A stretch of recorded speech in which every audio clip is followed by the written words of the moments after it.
Bom, hoje a gente vai falar da última classe característica importante, que é a classe de Pontryagin. Então, a classe de Pontryagin, ela é uma classe característica para fibrados vetoriais reais. Mas ela é definida, em geral, usando as classes de Chern. Então, eu vou explicar rapidinho como é que... A definição é bem simples, mas o poder dela está que ela vai conseguir distinguir fibrados que não podem ser distinguidos com as classes de Stiefel-Whitney. Então, eu vou falar sobre as classes de Pontryagin. Então, a gente tem um fibrado, um N fibrado vetorial real. A gente sabe, né, que para um fibrado vetorial real a gente tem as classes de Stiefel-Whitney, que são interessantes e dizem coisas boas, mas elas são sempre sobre Z2. Né? Então, são classes de cohomologia sobre Z2. Então, às vezes, tem coisas de torção que elas não veem. E existem classes, que são essas classes de Pontryagin, que vêm, às vezes, mais do que as classes de Stiefel-Whitney. Então, como é que a gente define essas classes? Primeiro, a gente considera a complexificação do nosso fibrado. Isso aqui nada mais é do que, bom, você pode pensar no fibrado trivial. Desculpa. É simplesmente a complexificação de cada fibra. Então, isso aqui você pode pensar como um conjunto. Isso daqui você pode pensar como sendo a soma direta. Eu não vou escrever assim porque a notação é confusa. Né? Então, isso aqui sobre cada ponto nada mais é do que a complexificação de cada fibra. Né? Então, isso aqui, né, isso daqui nada mais é, né, do que um E vezes E. E agora eu defino uma... EX... Eu vou escrever como soma direta, mas aí, além disso aqui, você tem uma multiplicação complexa. Né? Então, onde você define o J de XY como sendo menos YX. Tá? Então, isso aqui Então, como um fibrado real, a gente pode, de fato, escrever que isso daqui é isomorfo a E mais E, mas, na verdade, ele tem uma estrutura adicional, que é essa estrutura complexa. Então, com estrutura complexa J. Tá? Então, agora a gente tem um fibrado complexo que foi produzido através do fibrado real. Então, a gente pode calcular classes de Chern. Então, a primeira observação é que, se você calcular as classes de Chern desse fibrado, que elas são zero quando K é ímpar.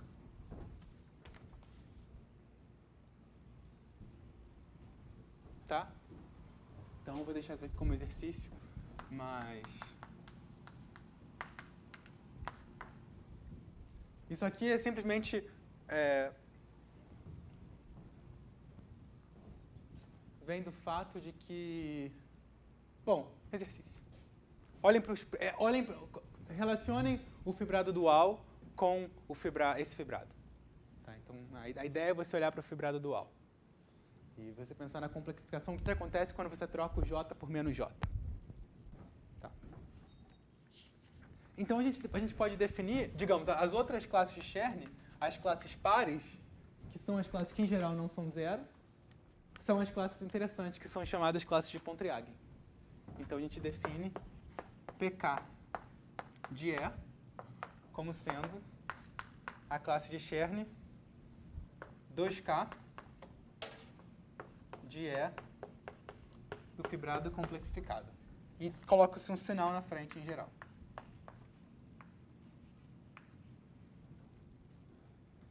Tá? Isso aqui vive em H 4K de M.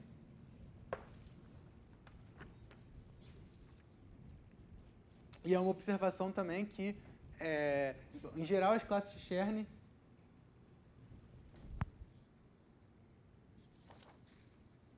Não. Ela vive em H4K. Tá? Alguma dúvida? Bom, isso aqui é tudo rigoroso. Eu acho que interessante disso é vocês verem as aplicações, né? Então, vou colocar alguma aplicação interessante na lista para vocês verem como que isso é legal, né? Que às vezes você tem dois fibrados que têm as mesmas classes de Stiefel-Whitney, mas elas têm classes de Pontryagin diferentes. Então, você vai poder distinguir os fibrados. Uma das coisas que classes de características são importantes é para você distinguir fibrados. Né? Você dizer, bom, se eles têm classes de características diferentes, então eles têm que ser fibrados diferentes. Tá bom, tem muitas outras aplicações em topologia diferencial, mas eu não vou falar sobre elas. Tá, alguma pergunta sobre isso? Então agora, o resto da aula, o que eu gostaria de fazer é falar um pouco no que eu falei no final da aula passada, bem rapidinho, que é sobre como a gente consegue construir classes de características no caso em que M é uma variedade. Tá? No caso em que a gente tem um fibrado suave sobre uma variedade, usando curvatura, usando uma conexão. Tá? Então, a gente vai reconstruir as classes de Pontryagin e as classes de Chern. Tá? No final da aula eu dei uma ideia rapidinha da classe Chern, mas eu vou falar com um pouco mais de detalhes, que eu acho que nem todo mundo aqui está muito familiarizado com a noção de conexão e curvatura em fibrados vetoriais.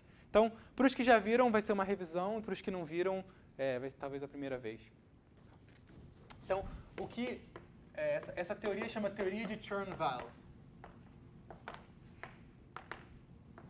Que, na verdade, eu acredito que essa foi a forma com que classes características nasceram. Elas nasceram como uma espécie de tentativa de generalização do teorema de Gauss-Bonnet. E aí elas nasceram, se não me engano, primeiro dessa forma, e depois é que veio a noção, digamos, mais abstrata sobre um fibrado vetorial, sobre uma base qualquer, uma base paracompacta. Mas elas começaram dessa forma. Então, eu vou fazer a primeira definição, que é a definição de conexão. Eu acredito que todos aqui já viram conexões no fibrado tangente, mas não necessariamente, eu não sei se todos já viram conexões em geral. Então, a gente começa com essa definição. Ou seja, a gente começa com um fibrado vetorial real, suave, sobre uma variedade diferenciável M. Tá? Então, a gente pede que M seja uma variedade diferenciável e que π seja um mapa suave. Tá? Então, a gente vai definir uma conexão em E é um mapa R bilinear, bom, que leva... Você pega um campo, você pega uma seção de E, isso aqui vai dar uma seção de E. Tá? E a ideia é que a gente coloca, né? A notação que normalmente se faz, você coloca o campo embaixo e você coloca a seção aqui. Isso quer dizer, isso é uma forma de diferenciar seções na direção de vetores. Tá? Então essa é a notação. E a gente quer duas propriedades. A gente quer que isso seja C infinito de M linear na primeira coordenada, ou seja, que na verdade para cada ponto só vai depender do campo vetorial no ponto, então realmente só da direção, não depende de uma vizinhançazinha. Então a gente quer que isso aqui seja C infinito de M linear na primeira coordenada. Ou seja, fx s é igual a f nabla x de s, para todo f, C infinito de M. E na segunda coordenada a gente quer que isso seja uma derivação. Tá? Então, em uma derivação na segunda coordenada. Porque essa é a ideia de que isso aqui é uma espécie de derivada. Né? Isso aqui é uma derivada de seções. A gente quer derivar seções na direção de um campo vetorial. Então, isso aqui tem a propriedade que nabla x de fs é igual... Bom, Primeiro eu derivo f na direção x, e aí existe uma forma preferencial de fazer isso, né? Você tem uma função, você simplesmente aplica o campo nela, e aí multiplica por s, e depois mais f de nabla x de s. Então é uma regra de Leibniz. Tá? Então essas duas propriedades são o que define uma conexão. Tá?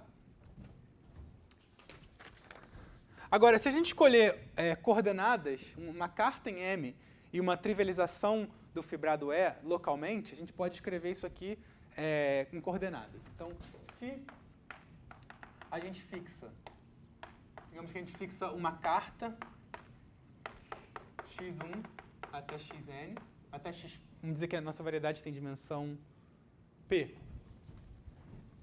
e o fibrado tem posto n.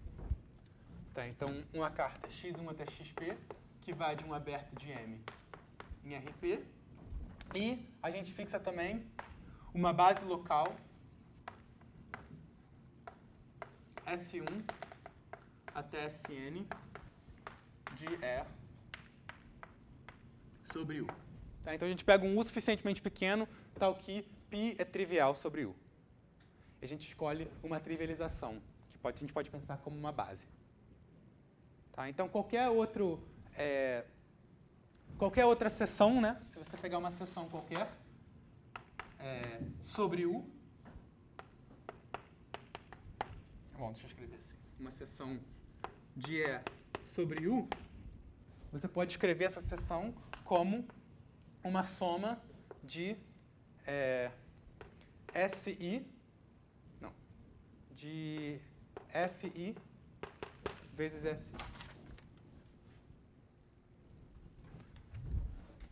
Onde FI é uma função sem infinito em U. Tá? Então, a gente precisa dizer como diferenciar uma coisa dessa forma. Então, bom, a gente pode fazer a seguinte coisa. A gente pode diferenciar. Primeiro, a gente pega um elemento da base do espaço tangente, que é um d dxi, e a gente pode aplicar isso aqui a um SJ. Bom, isso aqui vai ter que dar uma seção, né? Então, isso aqui vai dar uma seção que é alguma coisa dessa forma. Então, isso aqui vai ser um somatório de alguma coisa... Bom, vou botar o J embaixo. De alguma coisa SK, então a gente vai ter coeficientes aqui na frente. Tá? Então, eu vou chamar esses coeficientes de gama e JK. Então, gama e JK é simplesmente uma função sem infinito em U. Tá? E essa função gama em JK, ela é o suficiente para definir a conexão em todo lugar. Porque agora, se eu colocar um coeficiente aqui na frente, ele vai sair da conexão, porque isso é sem infinito linear. E se eu colocar um coeficiente aqui na frente, ele não sai, mas tem uma regra de Leibniz. Então, isso aqui determina o que isso é. Certo? Então, uma outra forma de você escrever isso é você chamar, você definir um ômega JK, que é o gama IJK dxi, a soma de tudo isso. Deixa eu colocar, eu acho que a notação que eu quero usar é botar os coeficientes de P em cima e de S embaixo. Só para... eu não estou usando completamente a notação de Einstein, eu estou continuando colocando a soma, mas só para a gente não se confundir, só para eu não me confundir, eu vou colocar os índices em cima e embaixo. Tá? Então, isso aqui é uma soma sobre I. Tá. E agora, o interessante de ver é que isso daqui, na verdade, isso aqui é uma unforme e não depende... Isso aqui, de fato, é uma unforme em U, ou seja, não depende da escolha das coordenadas. Isso é porque a conexão ela é linear nesse cara. Então, quando eu colocar uma mudança de coordenadas qualquer aqui, ela vai sair linearmente. Exatamente o mesmo termo que sai quando eu mudo as coordenadas daqui. Inverso, né? Então, eles se cancelam. Tá, então, o fato de que isso aqui, de fato, é uma unforma, em U e não só em RP, né, que isso aqui não depende das coordenadas, é um exercício pequeno. Tá? Então, esse aqui é um exercício de mudança de coordenadas, que usa o fato, né, de que a conexão ela é sem infinito linear na primeira coordenada. Tá? Então, a gente tem, de fato, uma forma. Então, isso aqui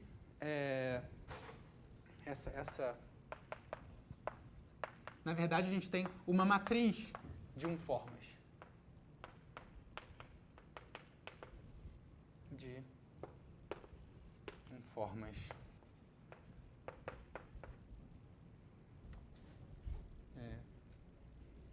Em ômega 1 de U. Certo? Para todo K, para todo J e K, a gente tem uma matriz. E é uma matriz N por N. Tá? E agora a gente pode pensar, né, nisso como quando você trivializa, agora a gente pode pensar nisso daqui, né, que coloca uma seção, uma coisa dessa forma, FJ, SJ, e vai levar num somatório de um GK, SK. Sim. Aí, o exercício qual é? Não, o exercício praticamente não existe. O exercício é você mostrar que isso aqui é uma forma, em U. Essa é a minha dúvida, que se você podia estender isso ao espaço inteiro. Não, você não pode estender isso a M inteiro, porque você só consegue trivializar E sobre U. Então, essa forma é uma forma local. Mas, ela, a princípio, não precisa nem estar definida sobre U, né? Se isso dependesse, de fato, da carta, isso seria uma forma só sobre RP. Quando você puxasse isso aqui de volta para U, isso dependeria de qual carta você está escolhendo. E o exercício é você ver que quando você muda a carta em U, né? Se você pega um outro diffeomorfismo de U em RP, você vai mudar tanto esses coeficientes quanto o dxi, mas eles vão ser inversos uma da outra. Tá? Então elas vão cancelar. Tá?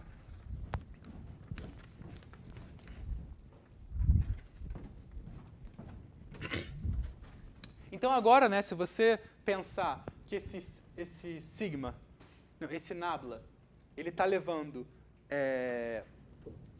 se você deixar esse vetor, né, esse campo vetorial, se não aplicar nesse campo vetorial e deixar ele comer uma seção, ele vai te dar uma forma e uma seção em E. E, bom, uma vez que você trivializa, você pode pensar nesse nabla como... então,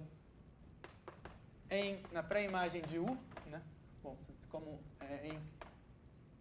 em E restrito a U, a gente pode pensar no nabla como, de fato, pegando um elemento de Rn e levando numa forma de U vezes Rn. Né? Ou realmente uma coisa, uma matriz, de uma certa forma isso aqui você aplica uma matriz de formas a esse elemento. Agora, uma coisa... Desculpa, eu acho que talvez seja melhor escrever assim. Você pega... Bom, eu não pensei na notação melhor. Mas, bom, o que acontece é que você pega um conjunto de seções... Deixa eu escrever assim. Você pega uma seção local sobre U e você vai levar numa seção local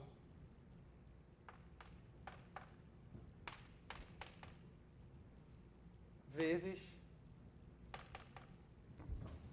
Bom, deixa eu escrever a equação que eu quero escrever, e aí eu acho que vai ficar claro o que eu quero dizer.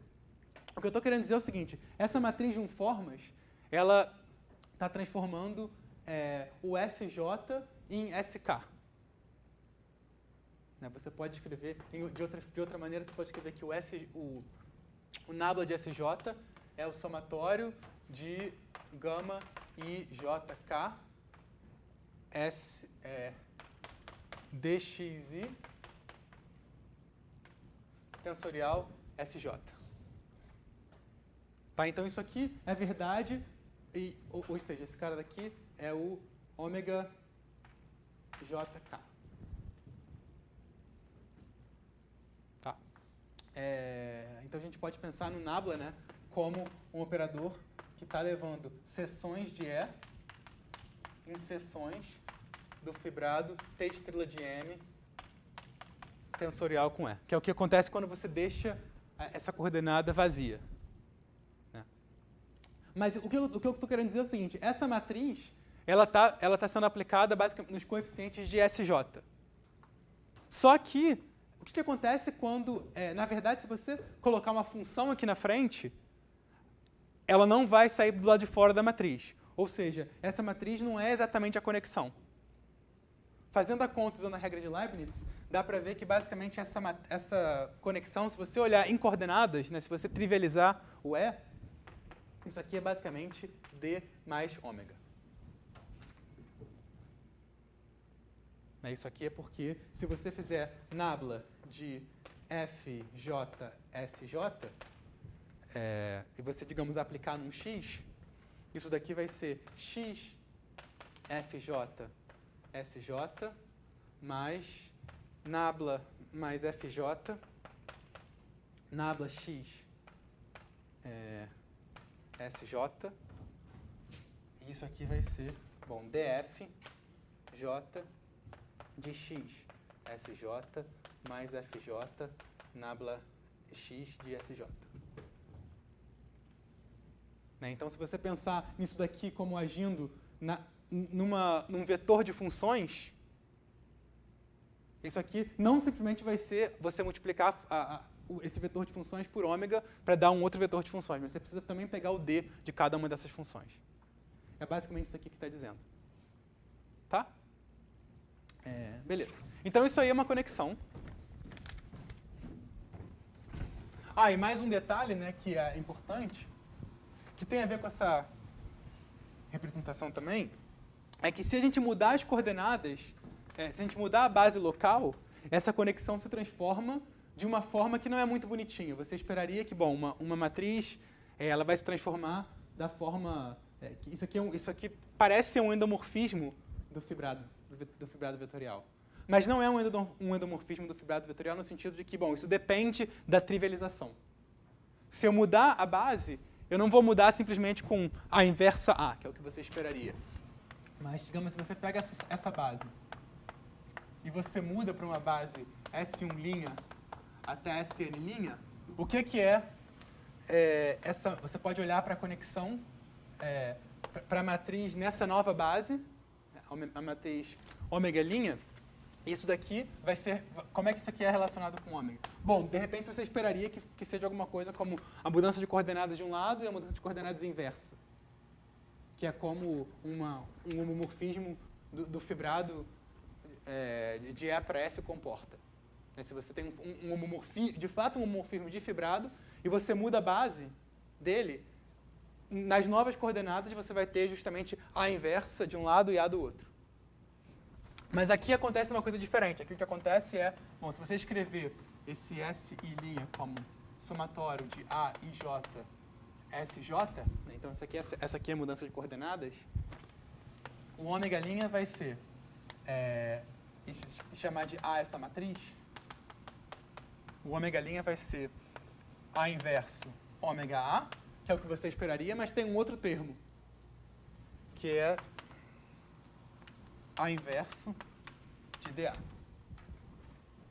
dA, lembra que A é uma matriz de funções. Para cada ponto tem uma matriz diferente. Então, A é uma matriz de funções sem infinito. Tá? Então, faz sentido falar de dA.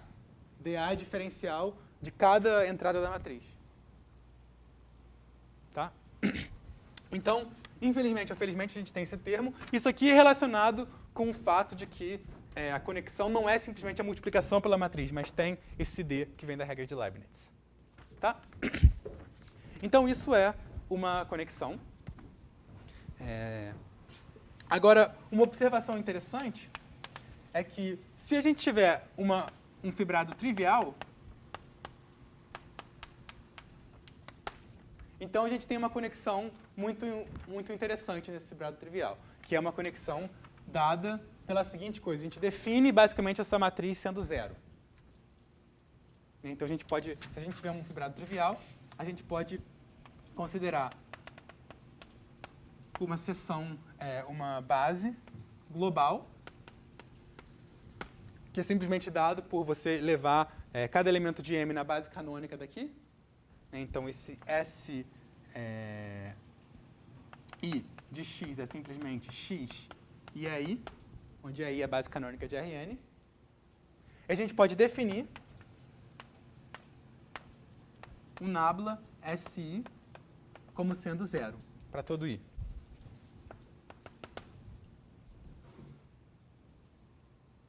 Tá? E a gente estende usando a regra de Leibniz para toda a seção. Tá? Então a gente estende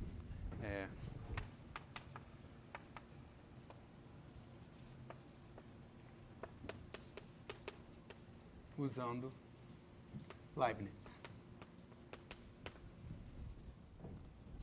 Tá? Então a gente vai ter uma conexão onde nessa base o ômega é zero. Então, basicamente, nessa base, o nabla é só o D. Tá? Então, a gente pensando, né, nessa base, faz sentido falar nisso. Né? Porque nessa base, toda a seção você pode ver como um vetor de funções. E aí você simplesmente pega o D em cada coordenada. É óbvio que a conexão não vai ser identicamente nula, isso é impossível. Tá? Mas essa conexão é uma chamada conexão plana. Tá? Então, a gente vê que se o fibrado for trivial, a gente tem como escolher uma conexão dessa forma. Tá. Eu não estou falando de todos os detalhes, a gente pode falar de transporte paralelo. E eu não vou falar sobre isso no momento. Mas eu queria dar essa observação porque agora a gente vai definir a curvatura. E a curvatura é basicamente a obstrução para a existência de uma seção local que tem essa propriedade. Então, assim, a gente tem uma seção global que tem essa propriedade, mas se você tivesse um outro fibrado, que não necessariamente é trivial, será que existe uma seção, pelo menos que localmente satisfaz isso daqui? Isso não implica que vai ter, de fato, uma base global, mas poderia ter, para todo ponto, uma base local que satisfaz essa condição. Tá, então, uma outra forma de ver isso é definindo a chamada curvatura. Bom, então, o que é a curvatura? De novo, eu acho que vocês já viram isso, pelo menos no contexto de conexões no fibrado tangente, mas eu não sei se vocês já viram isso no contexto geral. Mas, bom, a curvatura, ela é um operador que agora, em vez de comer só um campo, ela vai comer dois campos.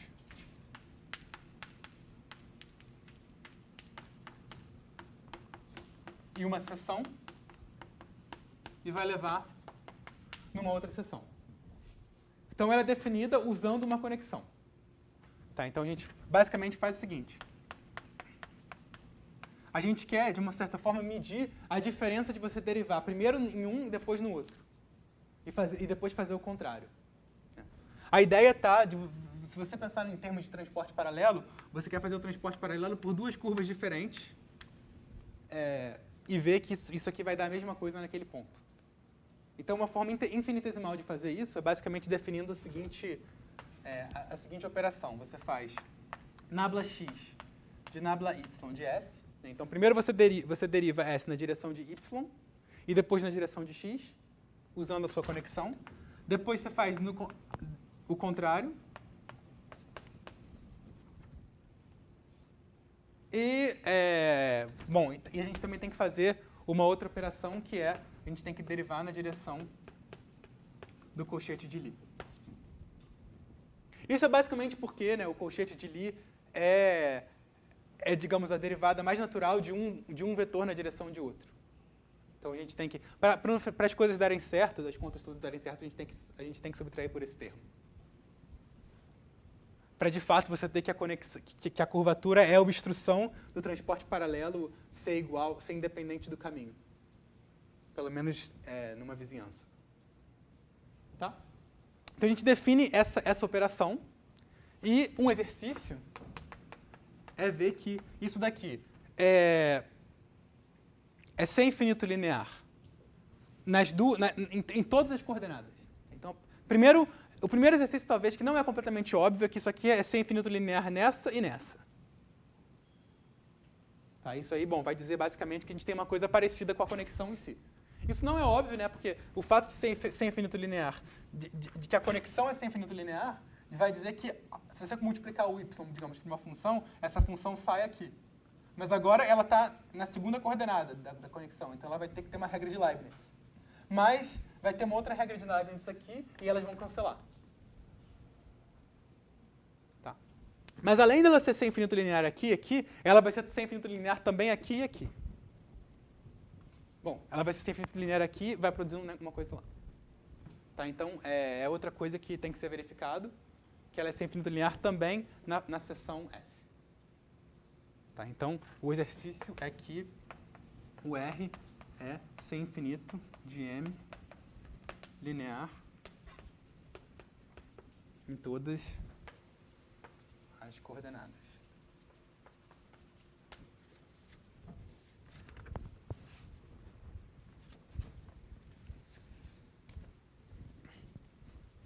E agora a gente pode escrever também, né, da mesma forma, a matriz para o R. A gente pode escrever d dxi. Bom, a gente pode aplicar isso aqui numa base. Né? Então, de novo, a gente fixa uma carta e fixa uma base local, S, vamos chamar de SK. Isso aqui vai ter que ser a soma de não sei o que lá, SL. Esse não sei o que lá vai ter que ser um número para cada ponto, então é uma função suave, que eu vou chamar de R, I, J... Não, eu estou botando o K embaixo. I, J, K, L. Então, esse R, I, J, K, L é uma função sem infinito em U. E agora, de novo, a gente pode pensar, né, isso aqui não é difícil de ver, que isso daqui é antissimétrico nas duas primeiras coordenadas. Se você trocar a ordem, você vai trocar o sinal. Então, não é difícil de imaginar que isso aqui vai ser, se eu colocar um dxi,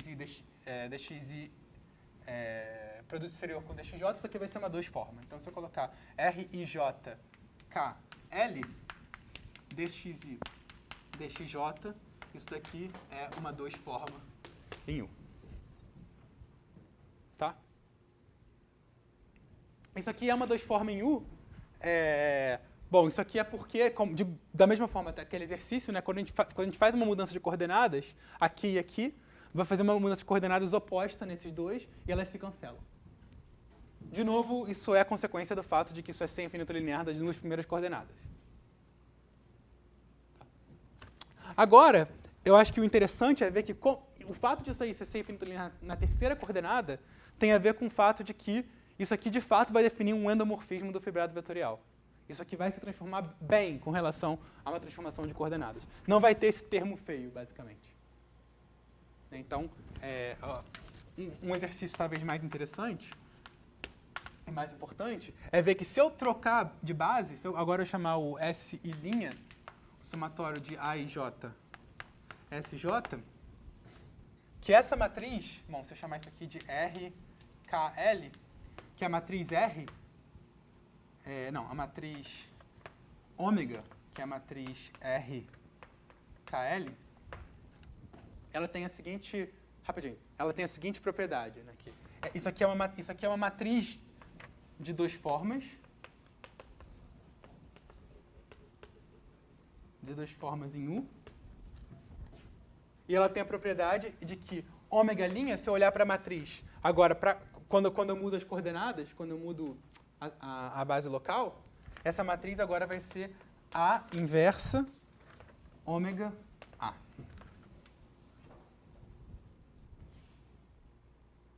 Isso aqui implica que, de fato, o ômega está me definindo um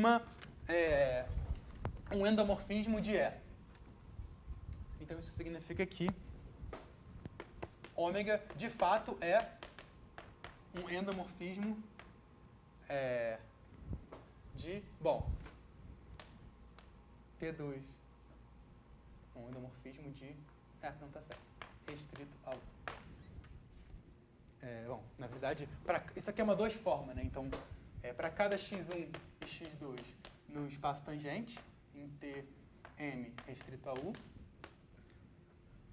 ômega x1, x2 é, de fato, um endomorfismo de E.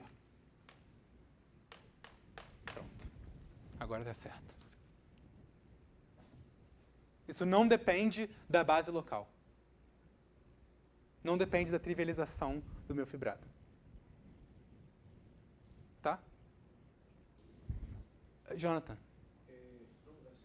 ¿Qué convención a gente está utilizando para suma? Que eu estava confundindo na dos forma. Oi? Na dos forma. Aqui? Sim, que aí está sumando, né? Sim. Somando sobre I e J. Certo. Como isso não é um curso de geometria riemanniana, eu não estou muito não estou acostumado a prestar atenção se o índice é em cima ou embaixo. Mas não estava seguro se estava sumando ou era um fluxo. Não, estou somando só. Se você não somar, você não vai ter invariância, né? Precisa somar. Tá. Então a gente tem essa propriedade. Então isso é a curvatura. Tá. Esse R ele é um tensor de verdade, né? Ele que é basicamente o fato de você realmente estar definido no fibrado e não só em trivializações. Tá. Agora, uma outra forma de a gente ver isso é a gente pensar em formas diferenciais com valores no fibrado. Então, uma outra forma da gente ver essa história é pensar na seguinte coisa, né? Como eu falei ali, o nabla ele induz uma operação que leva seções de E em seções do produto tensorial do fibrado cotangente com E. Que é basicamente você aplicar... Eu vou chamar essa operação aqui de D-nabla. O D-nabla de uma seção é simplesmente o nabla de S com buraquinho. Né? Então, como é que eu aplico isso aqui numa seção do cotangente? Vezes E, eu simplesmente... isso aqui vai comer um vetor. E vai jogar uma seção. Tá? Então, essa é essa operação é o D-nabla.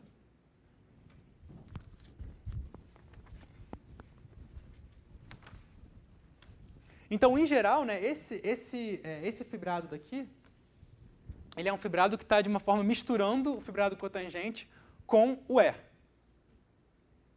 Então, a gente pode definir K formas em M com valores em E como sendo a mesma coisa. Isso aqui é como se fosse um formas em M com valores em E. Né? Porque você tem uma forma e depois você está tensorizando com uma seção de E. Então, você tem um elemento daqui, ela é uma soma de formas tensor com uma coisa em E. Então, a gente pode pensar como uma forma com valores em E. Então, a gente pode definir o fibrado das K formas em M com valores em E como sendo simplesmente o produto tensorial do fibrado de K formas em M com E. Se isso aí são 2 fibrados sobre M, a gente pode pegar o produto tensorial. Tá? E agora a gente pode definir as K formas como sendo as seções desse fibrado.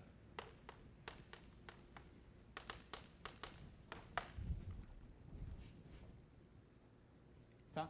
Então, repara que as 0 formas de M com valores em E, isso aqui nada mais é do que simplesmente as seções de E.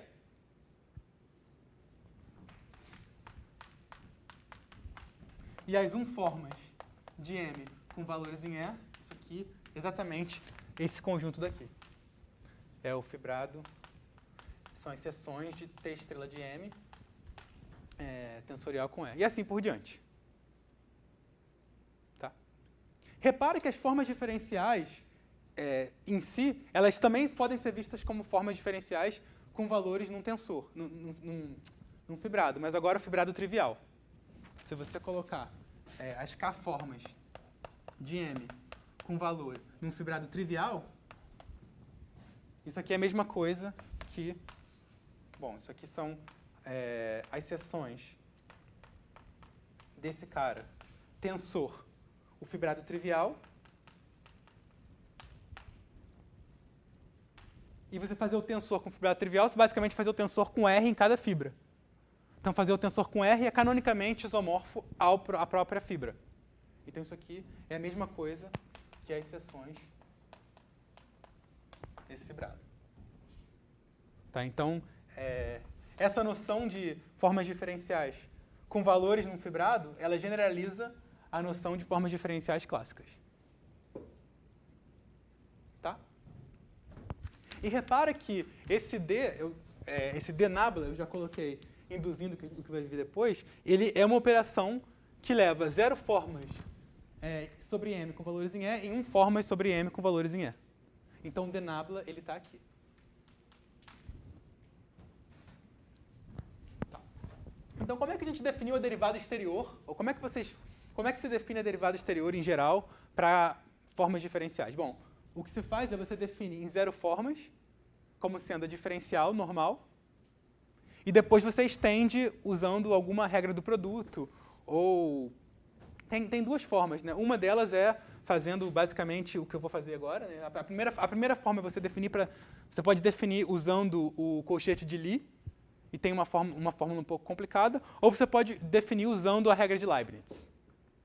Tá bom, eu vou fazer a definição só no caso do colchete de Lie para 2 formas, para definir o D nabla, que vai de ômega 1 para ômega 2, porque a fórmula é bem fácil, né, que é basicamente o que você imagina. Como é que a gente definiria isso daqui? Né? O que é o D nabla de ômega aplicado a x1 e x2? Você pega 2 vetores tangentes. Quando você come os 2 vetores tangentes, isso aqui tem que dar uma seção de E. Então, a gente define isso aqui como sendo, bom, você faz a derivada na direção de x1, de ômega de x2. Ômega é uma forma com valores em E, então ômega de x2 vai ser uma seção de E. Tá? Então, eu pego, isso aqui vai ser uma seção de E, então posso derivar na direção de x1. Depois eu faço menos a mesma coisa com x2 de ômega de x1. E agora menos ômega do colchete de Lie de x1 e x2. Então isso aqui é exatamente a mesma coisa que você faz para definir a diferencial, a derivada exterior de 1 formas para 2 formas, com valores no fibrado trivial. Se você pensar que a gente está no fibrado trivial, a gente considera, né, a conexão trivial. Na conexão trivial no fibrado trivial é simplesmente D. É derivada, é diferencial normal. Tá, então essa aqui é a fórmula que vocês já devem estar acostumados. E tem uma fórmula parecida para ir de ômega K para ômega K mais 1, né, que tem vários sinais aqui. Mas uma outra forma que eu acho que é até mais fácil de fazer em geral, a gente pode definir por indução usando a regra... A gente pode definir... usando a regra de Leibniz. Da seguinte forma, né? A gente pode definir... Se a gente pega uma seção, a gente pega uma K-forma, e usando o fato que a gente já sabe a derivada exterior. Né? Porque isso aqui a gente basicamente redefine, a gente pode redefinir a derivada exterior, sem usar o que a gente já sabe da derivada exterior. Mas se a gente quiser alguma coisa que satisfaça uma regra de Leibniz, a gente pode fazer o seguinte. A gente pode definir direto essa derivada exterior nessas formas da seguinte forma. Bom, se a gente pega um gerador do conjunto das formas de M com valores em E, é alguma coisa, é um produto tensorial de uma K-forma com uma seção. Então a gente precisa definir a derivada exterior disso daqui. Certo? Bom, as seções desse fibrado na verdade, são somas de elementos dessa forma. Mas se a gente definir só num elemento dessa forma, isso linearmente a gente estende para todas as seções. Então, bom, eu acho que não tem muito... aqui eu acho que se você escrever o que é natural, vai ser o que vai dar certo. Então, o natural aqui é que a gente imagine que tem uma regra de Leibniz. Então, a gente pode definir, bom, o D de ômega, né, que aqui é a derivada exterior de verdade, produto tensorial com S. Agora, mais o ômega. Bom, a gente tem um sinal, sempre que tem uma regra de Leibniz, tem um sinal que é basicamente o grau, a permutação, né, quando você troca o D com ômega, qual é o sinal que isso tem, né? É basicamente a mesma coisa que produto exterior, em álgebra exterior. Isso aqui é uma operação de grau menos 1, de grau mais 1, desculpa, então a gente imagina que quando eu trocar com ômega, isso aqui vai ter um sinal de menos 1 elevado ao grau de ômega vezes menos 1, vezes mais 1. Então isso aqui vai ser menos 1 elevado ao grau de ômega. Agora a gente vai ter um ômega, e agora a gente vai diferenciar a seção. E como é que a gente diferencia a seção? Com a própria nabla, né? Então aqui a gente tem o que eu estou chamando de D nabla S. Agora o último detalhe é que eu não vou colocar um produto tensorial aqui. Né? Por quê? Porque isso aqui é uma forma com valores em E. Isso aqui é uma K-forma. Então eu vou colocar o produto wedge. Isso quer dizer, eu estou fazendo o wedge dessa forma com a parte de forma daqui e depois tensorial com a parte de seção. Né? Isso daqui é um somatório de ômega I vezes SI. Então eu estou fazendo o wedge de ômega com ômega I. E depois tensorial com SI. Tá? Então, tem duas formas. Né? Ou a gente define a derivada dessa forma, e a gente mostra essa fórmula daqui, ou a gente pode definir direto com essa fórmula. Mas aí usando, né, a derivada exterior. Mas a gente já sabe a derivada exterior. Tá? Então a gente tem aqui uma derivada exterior nas formas diferentes com valores no fibrado. Então o D sigma, na verdade, ele é um operador que vai de ME, de formas de ME em formas de ME, e que aumenta o grau em 1. Bom, deixa eu colocar assim, ômega K e ômega K mais 1.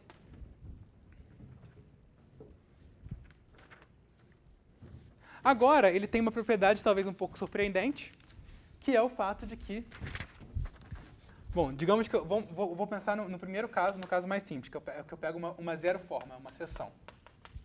O que acontece quando eu pego o D nabla ao quadrado de S? Bom, a propriedade, infelizmente ou felizmente, o D nabla ao quadrado não é mais zero, em geral. Então isso aqui é diferente de zero em geral. Em um exercício, mais um exercício, é que, bom, o que é esse D nabla ao quadrado de S? Isso aqui vai ter que ser uma 2 forma com valores em E. Então, o exercício é que esse D nabla ao quadrado nada mais é do que a curvatura. Então, D nabla de S aplicado em x e y, isso aqui é R de x, y, S.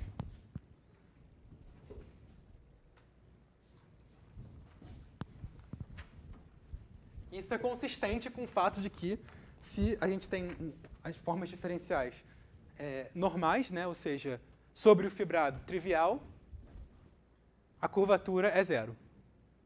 Isso é basicamente óbvio. Se você olhar para essa seção daqui, né, um fibrado trivial, de dimensão 1, se você olhar para essa curvatura, a curvatura vai ser zero.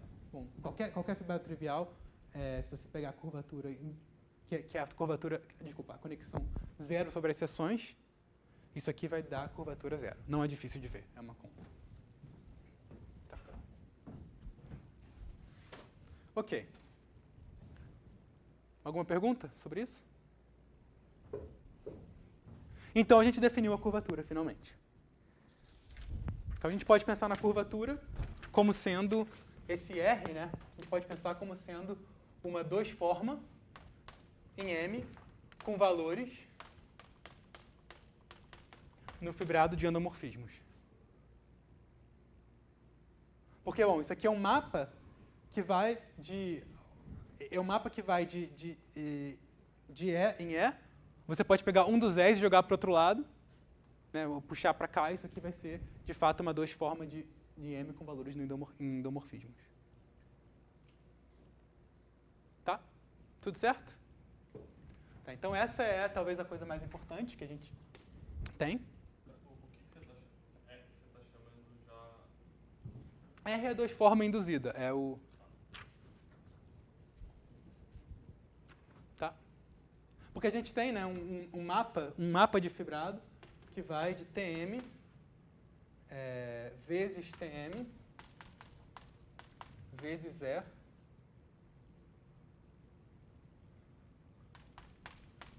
o R ele está dando um mapa, ele induz um mapa dessa forma, né? Então ele é um tensor de fato, e a gente pode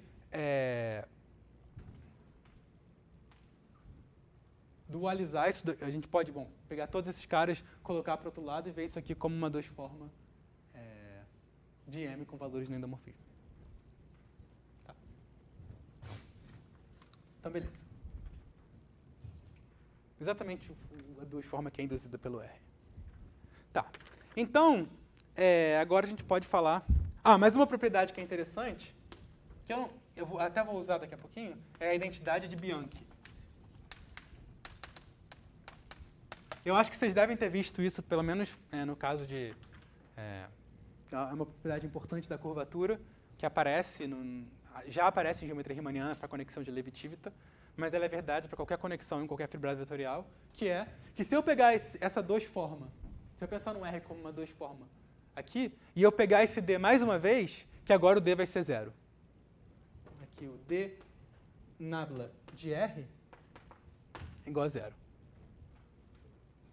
Que é a mesma coisa que dizer que esse D nabla ao cubo é zero. Isso aqui é equivalente a dizer que o D nabla ao cubo é zero.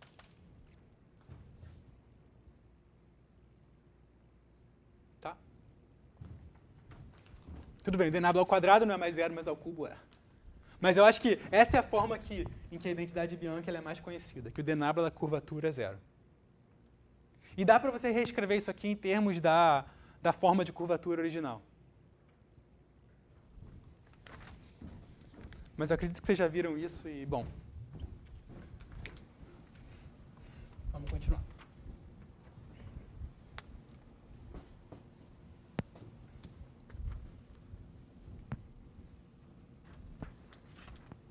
O nosso objetivo agora é, da forma de curvatura, que é uma forma com valores em endomorfismos de E, a gente obter uma forma de verdade, uma forma com valores em R. Tá? E para isso, a gente vai usar o homomorfismo de Chern-Weil. Então, a ideia é a seguinte, né? Primeiro, eu vou definir como PKN o conjunto dos mapas que vão levar K endomorfismos de R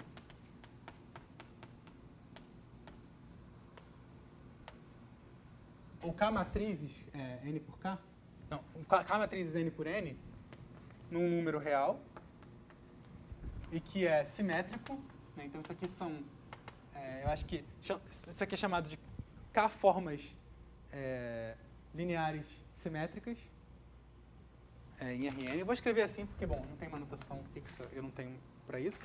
E de forma que isso aqui seja invariante com a ação de GLN, com a ação adjunta de GLN.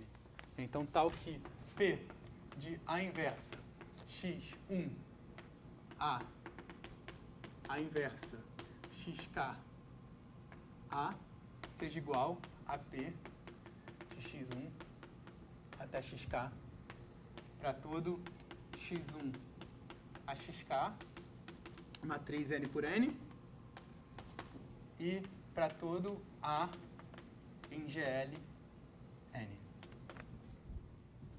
Tá? Então, esse é o conjunto das formas lineares, das K formas lineares simétricas, que são ad invariantes. Então, isso aqui são as formas, as K-formas lineares, simétricas, ad invariantes. E uma coisa que é importante a gente ver é que uma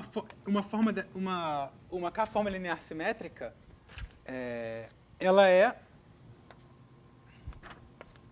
ela corresponde com um polinômio.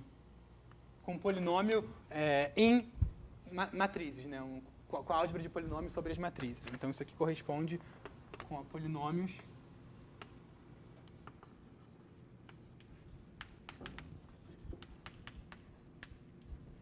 de grau K homogêneos. Da seguinte forma, né? Dado um P, eu posso pensar nisso daqui como P, como o polinômio que leva V em P de V, V, V. Então, posso botar a matriz K vezes, isso aqui vai me dar uma coisa homogênea de grau K. Tá? E, bom, não é muito difícil ver que existe uma correspondência 1 a 1. É um exercíciozinho de álgebra linear.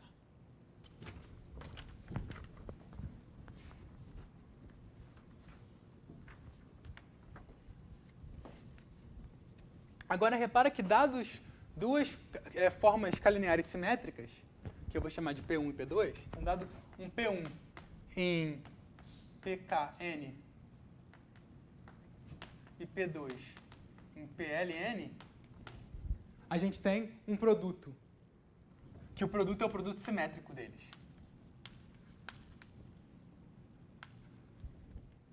Então, existe um produto simétrico, que é um produto em K mais L, N.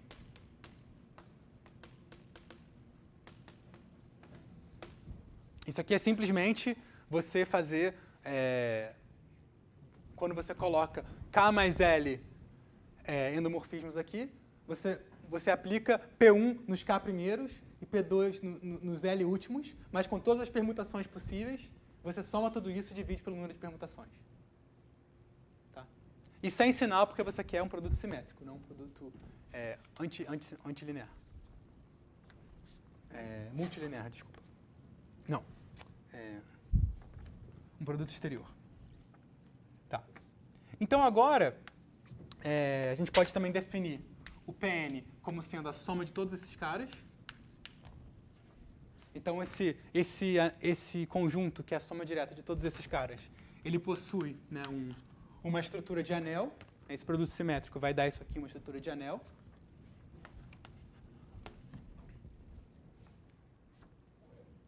Oi? N. Obrigado. É um anel.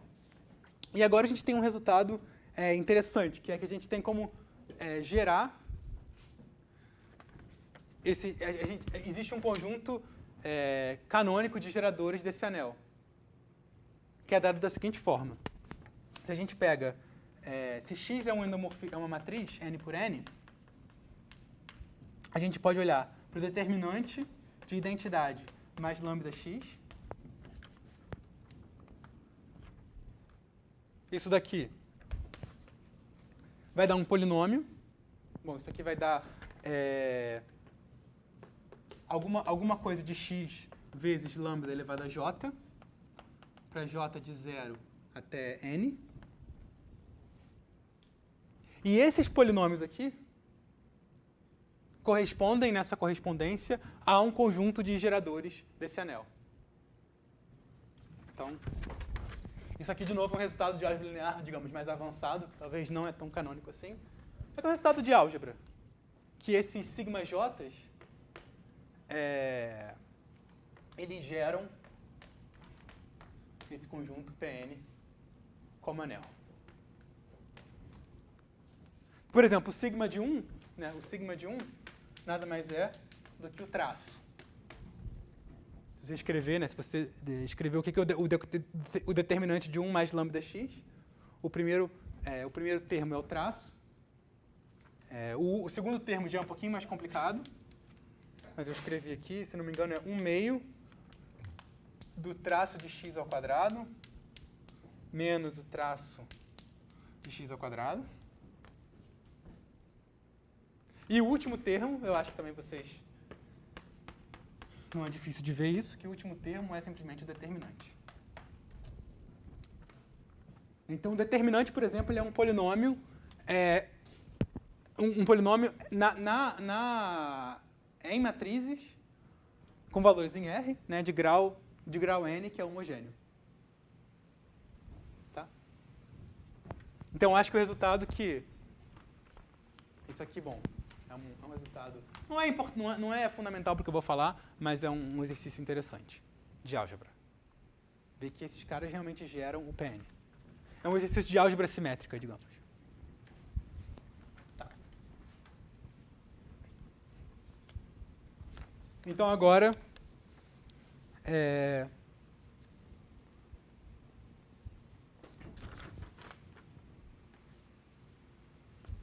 a gente vê que, se a gente pegar um elemento qualquer, né, de PKN, isso aqui induz um mapa que leva formas com valores no produto tensorial de K endomorfismos de E em simplesmente formas em M. Né? Porque uma forma K-linear simétrica, ela vai pegar K matrizes N por N e vai cuspir um número real. Então, esse é exatamente o tipo de coisa que a gente precisa para levar um produto tensorial de K endomorfismos em nada. Tá? E o fato de que elas são ad invariantes, né, que elas têm essa propriedade, é exatamente o que você precisa para dizer que quando você define isso aí em cada espaço, em cada fibra, isso é independente da escolha de seções. Tá? Então, essa indução daqui, né, ela é dada da seguinte forma. Como eu falei, você pega uma fibra, pega uma base, uma base que dá uma trivialização dessa fibra, aí você aplica esse P, né, nos coeficientes de Rn, isso vai te dar um número real, então você joga fora a componente do produto tensorial com os K endomorfismos. Tá? E o fato de isso ser ad invariante implica que isso não vai depender da trivialização que você escolha. Certo? Então a gente vai ter, de fato, uma transformação assim. Tá? Então, bom. Deixa eu escrever isso aqui. De repente, eu acho que tem alguns que estão talvez um pouco confusos. Então, se eu pego uma K forma diferencial, digamos, eu pego uma coisa da forma ômega tensorial com S φ1 até φk. Como é que eu defino P disso? Bom, primeiro eu escrevo cada φk, eu escrevo cada φj como uma soma de como uma soma de SI. Não, vou chamar de essa matriz de F e J, né? Não, desculpa. Bom, eu não vou escrever não, porque é chatinho de escrever, não preparei. Mas, de novo, vou falar mais uma vez, né? Quando você trivializa, quando você fixa uma base, quando você fixa... Isso aqui é uma base local de E. Você trivializa esses caras. Agora, os endomorfismos de E, restrito a U, eles são vistos, através dessa base, como matrizes N por N. Tá? Então, nessa base, você tem matrizes N por N. Então, o que é uma 2 forma com valores nisso? Vai ser justamente uma soma de 2 formas em M, tensorial, com um tensor de K vezes matrizes N por N. Tá? Então, agora, você usa essa forma K-linear simétrica para comer essas K matrizes N por N. E aí isso vai te dar o que sobra, é uma 2 forma. Então, ou seja, em coordenadas locais, né? Desculpa, nessa trivialização, você vai ter que P de ômega tensorial A1 tensorial AK é, por definição, ômega vezes P de A1 até AK vezes ômega. Tá? Onde esses AKs são as representações matriciais desses endomorfismos. Tá. Então, pronto.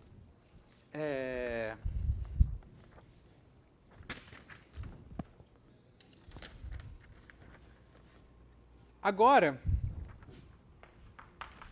o que a gente vai fazer é, dado a nossa 2 forma de curvatura, a gente vai fazer o produto simétrico dela para ter uma 2K forma, para todo K. Então, dada a nossa forma de curvatura, com valores em endomorfismos, a gente vai definir, a gente tem um produto simétrico dela. Que ele é simétrico, basicamente, na parte de endomorfismos, e ele é o produto exterior na parte de M. Tá? Então, ele é um produto... isso aqui vai ser uma 2K forma de M com valores no produto tensorial K vezes de endomorfismos. E, bom, como é que a gente define isso? Basicamente, a definição do produto simétrico. Então, o RK de x1 até x2k, bom, isso aqui é uma mistura do produto exterior com o produto simétrico, com o produto tensorial simétrico. Então, o que a gente vai fazer é, a gente faz R de x sigma 1, x sigma 2, tensor R de x sigma 2k menos 1, x sigma 2k. E agora a gente soma isso daqui. Bom, a gente coloca um sinal de menos 1 vezes o sinal da permutação sigma. A gente pega uma soma sobre todas as permutações sigma, permutações de 2k, e a gente divide pelo número total de permutações. Tá. Tudo bem. É a fórmula que eu não escrevi ali é muito parecida, só que lá a gente não tinha o sinal, porque era um produto simétrico. Tá, então aqui a gente tem, de fato, esse produto, esse R elevado a K.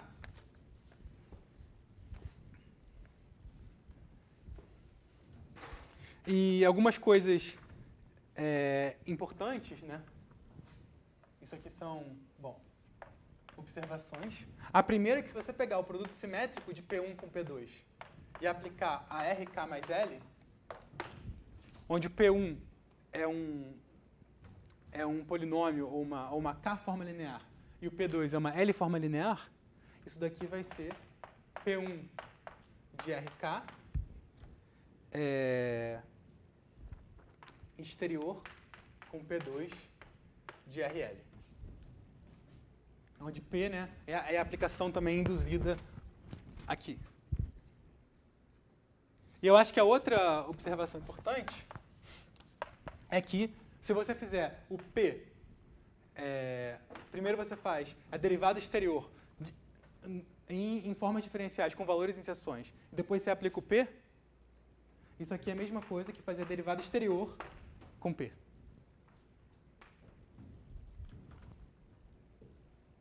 Tá? Isso aqui é basicamente porque a gente está jogando fora, de uma forma bem definida, a parte das seções. Então, a gente fica basicamente só com a derivada exterior. Tá, então, essa é a construção importante.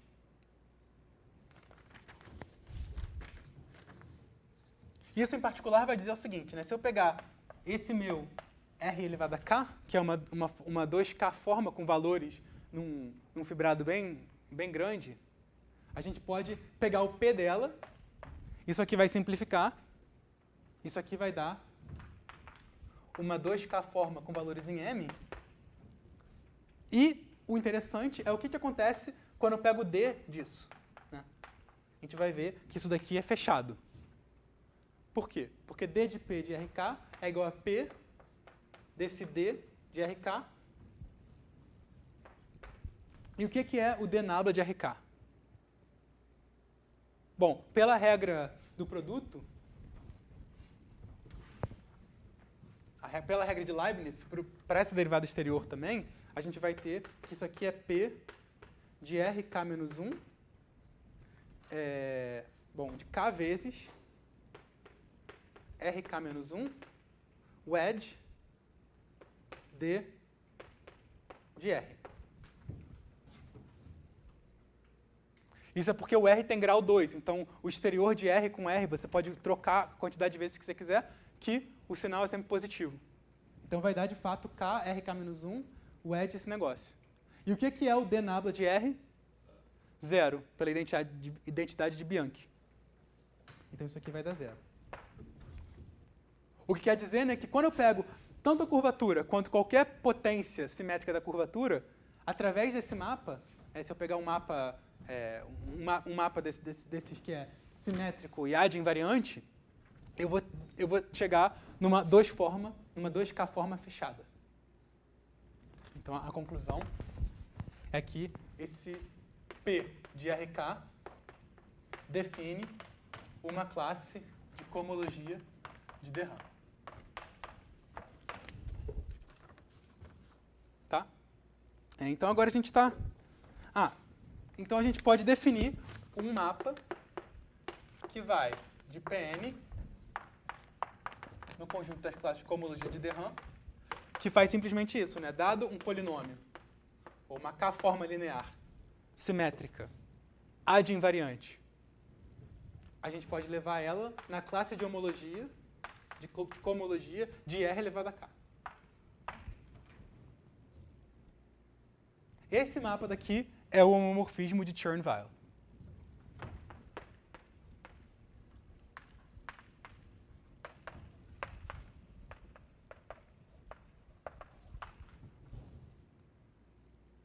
Tá? Então, para cada... uma outra forma de ver isso, né? Para cada polinômio em matrizes n por n, que é adinvariante, você tem uma forma diferencial. Você tem uma classe de cohomologia de de Rham, desculpa. E o teorema, né? Bom, isso que esse mapa é um homomorfismo e que ele não depende da conexão. Eu acho que essa talvez seja a parte mais surpreendente da história.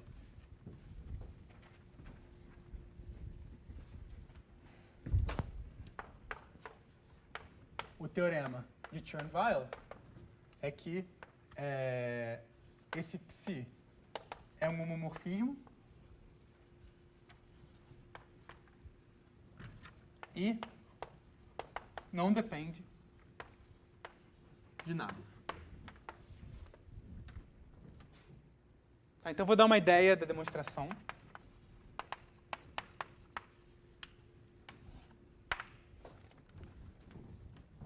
Bom, que ele é um homomorfismo, isso segue dessa propriedade daqui.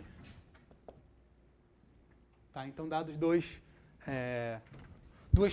K-formas lineares simétricas, você pega o produto delas, e isso aqui, quando você aplica na potência relativa, na potência correspondente da curvatura, isso aqui vai dar o produto exterior.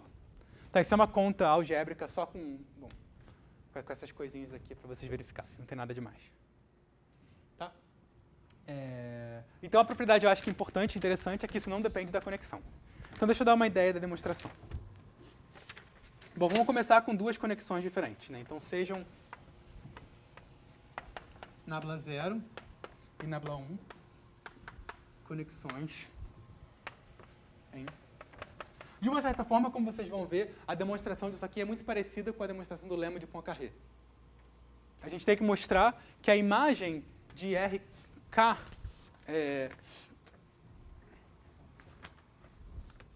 que a imagem de um determinado RK por essa transformação, que esse cara daqui, né, o P de RK, ele independe do... Eu vou botar um delta aqui, né, ele vai independer da conexão. Dado um P qualquer, a gente tem que mostrar seja P um elemento aqui, temos que mostrar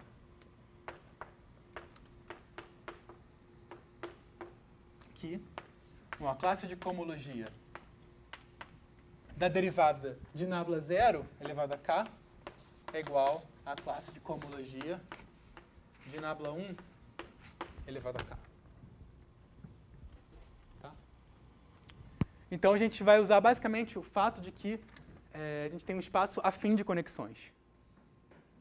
E a forma mais fácil de fazer isso é... Bom, a gente interpola entre... A gente usa a gente interpola entre nabla 0 e nabla 1, mas a gente faz o pullback disso no produto de M com intervalo 0, 1. Então, a gente faz o seguinte, né? A gente considera a projeção de M vezes 0, 1 em M, e a gente olha para o pullback do fibrado E.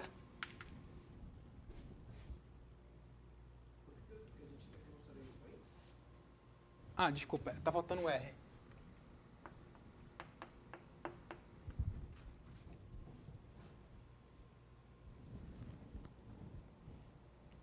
Tá? Então a gente tem que mostrar isso. Então a gente começa olhando para o pullback do fibrado e para a conexão que é interpolar entre as duas. Tá? Na verdade, eu acho que dá para fazer o argumento direto sobre M com a interpolação, mas como no lema de Poincaré, às vezes a situação fica mais fácil, você pega a interpolação e pega o pullback na variedade produto. Tá? E usa algumas propriedades aqui. Então, e depois você integra sobre a coordenada 0, 1. Então, vocês vão ver o argumento. O argumento é, primeiro a gente vê que esse nabla, definido dessa forma, ele é uma conexão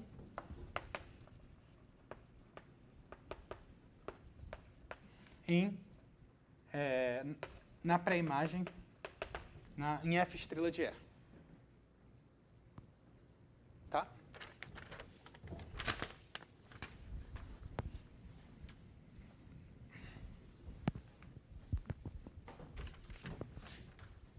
Então, agora a gente pode olhar para esse homomorfismo de Chern-Weil para essa conexão nabla. Cadê onde eu escrevi isso? Bom, a gente pode olhar para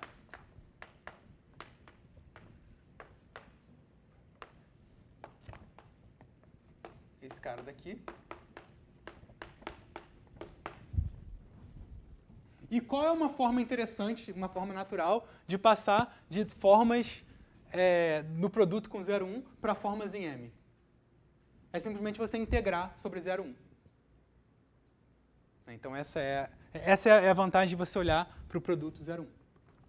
Então, a gente pode integrar. Então, eu vou definir essa operação I, que é a integral, que leva formas de M com valor vezes 0, 1 em formas de M e que diminui o grau por 1. Então, dado uma forma diferencial em M vezes 0, 1, eu simplesmente integro. Então, eu faço o seguinte, né? I de ômega avaliado em x1 até xk menos 1.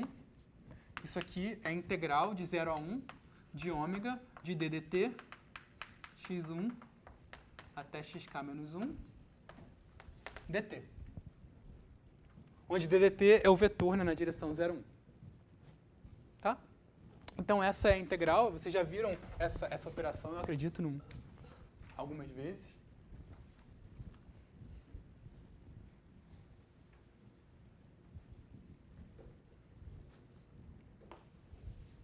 Tá.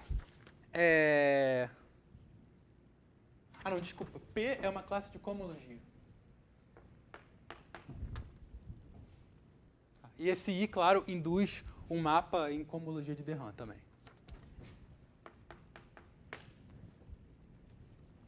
Tá, na cohomologia, isso aqui é um mapa de cadeia, então ele passa para a cohomologia de de Rham também. E agora a observação é a seguinte: se eu integrar a curvatura Não, desculpa. Se eu integrar a imagem da curvatura de nabla elevada a k, para todo k, né? Bom, isso, quando eu integrar, isso aqui vai virar uma forma de grau 2k menos 1. Então eu posso pegar a derivada exterior dela. Isso aqui vai me dar uma forma em ômega 2k. E a observação é que essa derivada exterior é igual a P de R nabla 1 elevado a k menos P de R nabla 0 elevado a k. Essa é a observação. E é uma conta, basicamente, usando o teorema fundamental do cálculo, que é basicamente a mesma... A ideia é quase que a mesma do lema de Poincaré. O objeto é um pouquinho diferente, mas a conta é basicamente a mesma. Tá, então vou escrever de novo mais um exercício. Isso daqui está dizendo basicamente que esses dois elementos são cohomólogos. A diferença deles é exata em cohomologia de de Rham. Então eles definem a mesma classe de cohomologia de de Rham. Logo, a classe de cohomologia desse cara é igual à classe de cohomologia desse cara. Então, pronto. Na verdade, essa é a demonstração, né? Eu falei ideia porque eu não provei essa propriedade, mas... É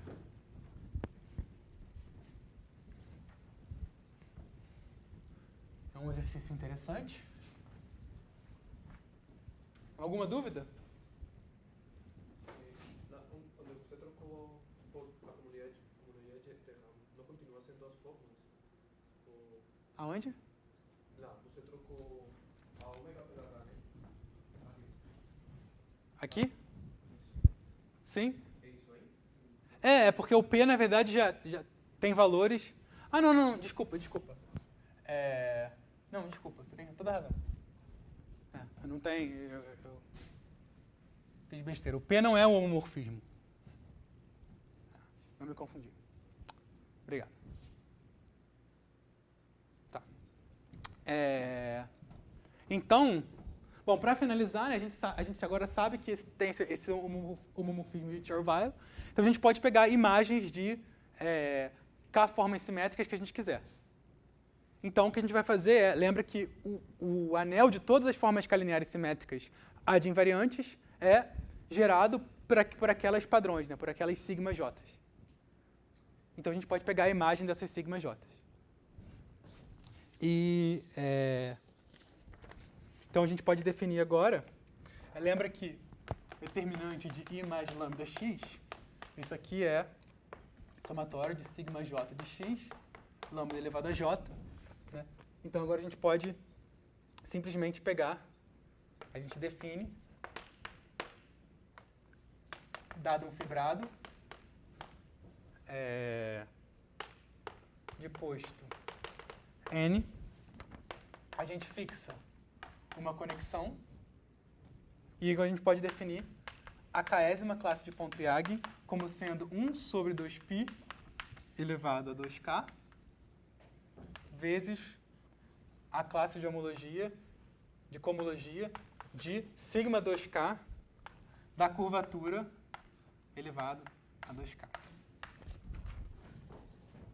Tá, então a gente pega a curvatura, o produto simétrico 2k vezes da curvatura.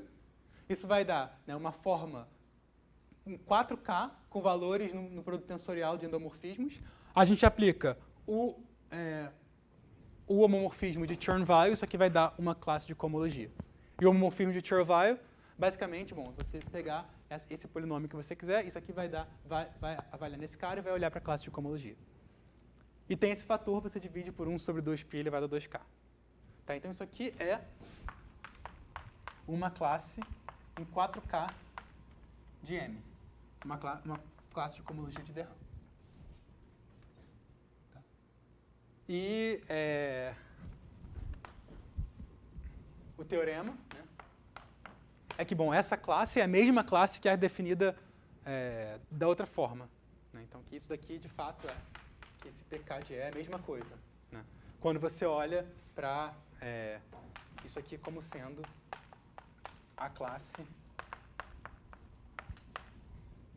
como sendo a cohomologia singular, de fato. Tá? Então, e uma observação importante, não vou escrever esse teorema, vou só colocar a observação, é que se você fizer o sigma J, que é esse cara daqui, é 0 para J ímpar.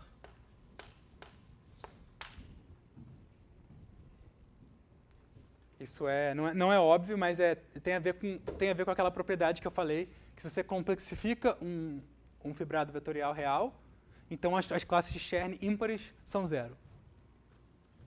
Tá? Então, bom, vamos parar por aqui. Na aula que vem, eu vou terminar isso daqui, vou explicar por que essas classes de características definidas usando essas curvaturas, etc., são as mesmas que as classes características definidas usando a classe de Euler, etc.